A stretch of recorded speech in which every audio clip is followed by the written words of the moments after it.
dias de vida dizem respeito a esse período que inicia no primeiro dia da gestação e vai até o final do segundo ano da vida dos bebês. A ciência vem nos falando e nos últimos 30 anos, diversas áreas diferentes do conhecimento foram convergindo para a importância da primeira infância para o desenvolvimento da própria humanidade. E esse período é muito sensível, porque não existe ao longo da nossa vida, posteriormente, um período onde o desenvolvimento aconteça de uma forma tão acelerada, tão abundante. Um recém-nascido, por exemplo, já vai vir com quase a totalidade do número de neurônios que ele vai ter ao longo da vida. E essas conexões que se fazem ao longo desse período, as conexões neurais e os aprendizados, é como se eles construíssem matrizes que depois vão ser multiplicadas ao longo da vida desse ser humano. Então é como se fosse o nosso grande alicerce. Se a gente pensar na nossa vida como uma construção, como uma casa, a importância de nós construirmos um alicerce forte e bem estruturado, porque tudo que nós fizermos depois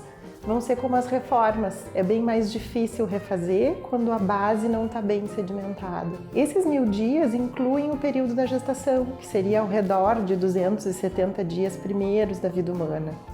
Então, o acompanhamento pré-natal, como ele é desenhado, ele já comprovou há muito tempo a sua eficácia em melhorar a saúde de mães e de crianças, mexendo em indicadores de saúde como a mortalidade materna e infantil. Mas diante desses novos conhecimentos, a gente vai percebendo que pode fazer muito mais nesse período.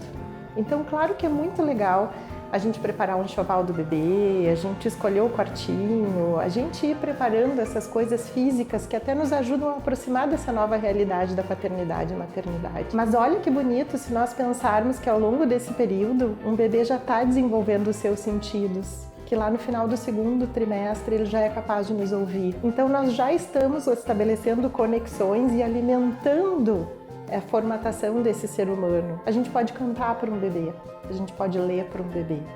O estado emocional da mãe é como se fosse o grande envoltório para o desenvolvimento desse novo ser humano. Então é muito legal quando a gente pensa assim que ao longo do período do pré-natal, os pais e as mães podem refletir sobre os seus hábitos.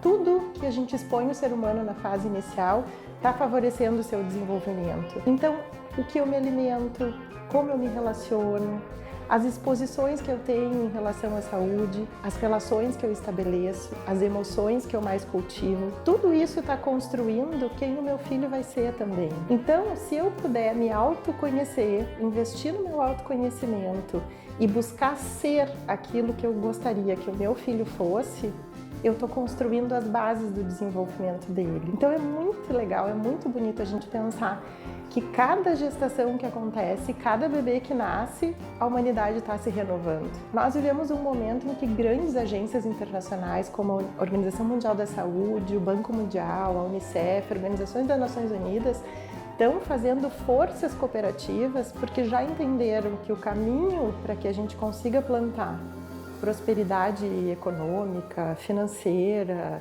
social, diminuir as desigualdades é o investimento na primeira infância. E não existe nenhum período mais sensível do que esse do início da vida. A gente procura oferecer na gestação o cuidado mais integral possível. Por isso a importância também de uma equipe multidisciplinar, que a gente consiga oferecer conhecimentos de diferentes áreas para que essa família que se forme tenha a maior quantidade de ferramentas e elementos para poder ser ela esse micro-universo da sociedade que se harmoniza, que se equilibra, que estabelece relações, valores saudáveis e multiplica depois.